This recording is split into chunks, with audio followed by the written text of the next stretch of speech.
Hi guys, welcome back to another tutorial video. So in the following video, I will guide you to get my WhatsApp. Now, if you want to get the WhatsApp link or get your WhatsApp link, then this is the video for you. So simply watch the video till the very end to know about it. So let's get started. A WhatsApp link lets people start chatting with you instantly without saving your phone number, and you can simply share this link on social media like Insta, Facebook, and all of the other options, and also on your website or message. Now to create a WhatsApp link manually, you just need to open the web browser on a device and you may simply type the WhatsApp link format like HTTPS and WhatsApp and @ and all. The second option which you can do is that you just need to open any web browser on the device and from there you just need to type the WhatsApp link format. So the WhatsApp link format will be HTTPS and what's WA.ME and slash your phone number or your username. So you just need to enter the phone number of your WhatsApp account like this, and after that you just need to click on the options go. So after that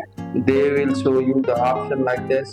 You just need to enter your country code on the phone number also. So I have not included that, so it's not showing. So you just need to enter the country code on the phone number also and click on the option of search, and after that they will show you your account like this, and you may simply copy the link and send it to your friends, and you may simply copy the link and share the link to your friends on various messages like Facebook, WhatsApp, or even you may put that on website and all of the things. So that's it. That's how you can get your WhatsApp link. Thank you for watching the video. Please don't forget to like the video and subscribe to our channel. Thank you.